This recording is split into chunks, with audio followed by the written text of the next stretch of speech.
आया है। अभी कोई समझ पाता उससे पहले ही ससुराल वालों ने उसका अंतिम संस्कार करना शुरू कर दिया।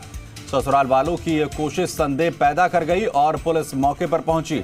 हालांकि तब तक आरोपी अपनी मंशा में काफी हद तक कामयाब हो चुके थे और चिता आधी जल चुकी थी, लेकिन पुलिस ने अधजली लाश को चिता से बाहर निकाला और अपने कब्जे में ले लिया। अब पुलिस पूरे मामले की जांच कर रही है। हालांकि पुलिस की धमक मिलते ही आरोपी मौके से फरार होने में कामयाब हो गए। बताया जा रहा है कि मृतका ज्योति का पति बाहर मजदूरी करता है। पुलिस पूरे मामले में दहेज हत्या का मामला मानकर जांच कर रही है। दो तस्वीरें आपके टीवी स्क्रीन पर, एक तरफ वो जलती हुई चिता जहां से पुलिस ने इस अधजले शव को बाहर निकाला, तो दूसरी तस्वीर उस अधजले शव की है जिसे पुलिस ने अपने कब्जे में ले लिया है। बता दें कि मृतक का जो पति है वो बाहर मजदूरी करता है और इस पूरे मामले को लेकर अब पोस्टमार्टम कर खुलासा पुलिस की तरफ से किया जाएगा। तो भरतपुर का ये पूरा मामला है जहां पर ससुराल पक्ष की तरफ से आनन फानन में शव को जलाने की कोशिश की गई है।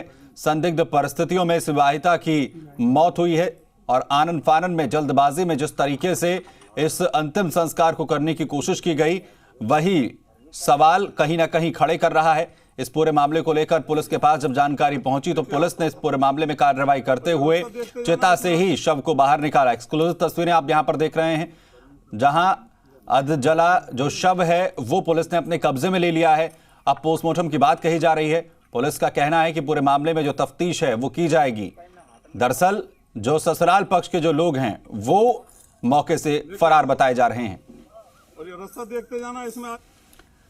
देवेंद्र जी मीडिया संवाददाता खबर पर जानकारी के साथ जुड़ रहे हैं। देवेंद्र, पुलिस के पास क्या जानकारी पहुंची इस पूरे मामले को लेकर और क्या कुछ जानकारी अभी तक है? देखिए समझ, मैं आपको बताना चाहूंगा कि पूरा मामला बहना थाने का है। बहना जो भीमनगर की ये घटना है जहां पर एक विवाहिता ज्योति नाम की जो विवाहिता है 25 साल की, उसकी संदिग्ध अवस्था में मौत हो गई। आनंद फानन में उसके सबको अंतिम संस्कार के लिए जब कर दिया गया तो उसके बाद में पुलिस के पास इंफॉर्मेशन पहुंची कि विवाहिता की संदिग्ध अवस्था में मौत हुई है और उसके सबको जलाया जा रहा है। जो मृतका का जो पियर पक्ष है उसके द्वारा पुलिस को सूचित किया गया। इस पर जो थाना प्रभारी है दौलत राम वो मौके पर पहुंचे और उन्होंने पुलिस टीम के साथ चिता से सबको बाहर निकाला और सबके नमूने लिए हैं और एफएसएल से उसके नमूने लेकर उनको जांच के लिए भिजवाया कि विवाहिता की किस तरह मौत हुई, उसकी हत्या की या उसने आत्महत्या की। दोनों ही पहलुओं पुलिस जांच कर रही है। हालांकि इस पूरे मामले में जो ससुराल पक्ष है वो भी फरार है। जी, क्या जो पीहर पक्ष है उनकी तरफ से कुछ कहा जा रहा है?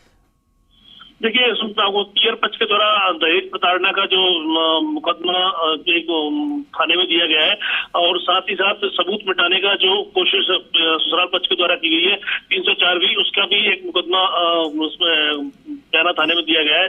जिस तरह के आरोप पीयर पक्ष द्वारा लगाए जा रहे हैं उसमें लगातार इस तरह के आरोप सामने आ रहे हैं कि दहेज के लिए विवाहिता की हत्या की गई है, उसे प्रताड़ित किया जा रहा था। लगातार इस तरह की शिकायत उन्होंने पहले भी बहना पुलिस को की थी। जी, अब देवेंद्र, कब ये शादी हुई थी और साथ ही साथ जो आसपास के लोग हैं उन्होंने इस पूरे घटनाक्रम को लेकर कोई जानकारी दी है कि आखिर किन परिस्थितियों में जो है मौत हुई है?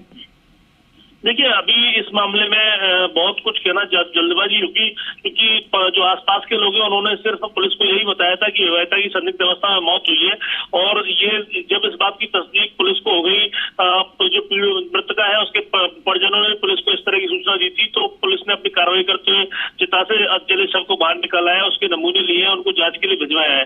हालांकि जो मृतका का जो पति है बलराम वो अभी बाहर है। इसकी कुछ साल पहले लगभग कुछ दिन जो अभी कुछ दिन पहले इसकी शादी हुई थी और लगातार ये पहले अपने पति के साथ रहती थी लेकिन कुछ दिन से बयाना के भीमनगर में अपने ससुराल में रह रही थी। जी देवेंद्र, जो मृतका का पति है क्या उससे संपर्क पुलिस ने अभी तक साधा है?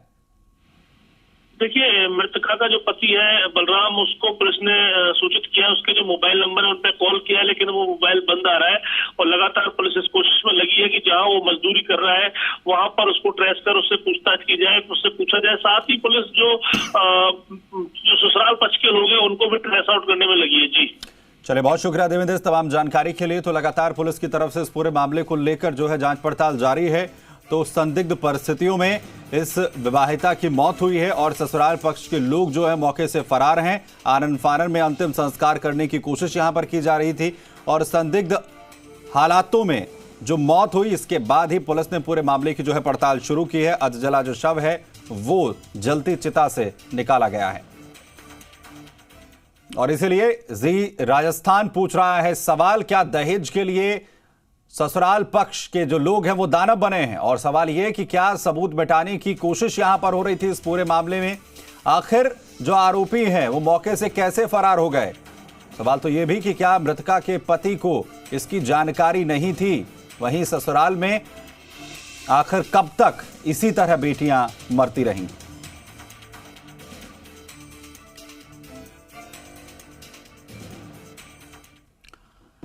उधर बात रतनगढ़ की, जहां पर निजी बस पलटने से 3 लोगों की मौत का मामला सामने आया है और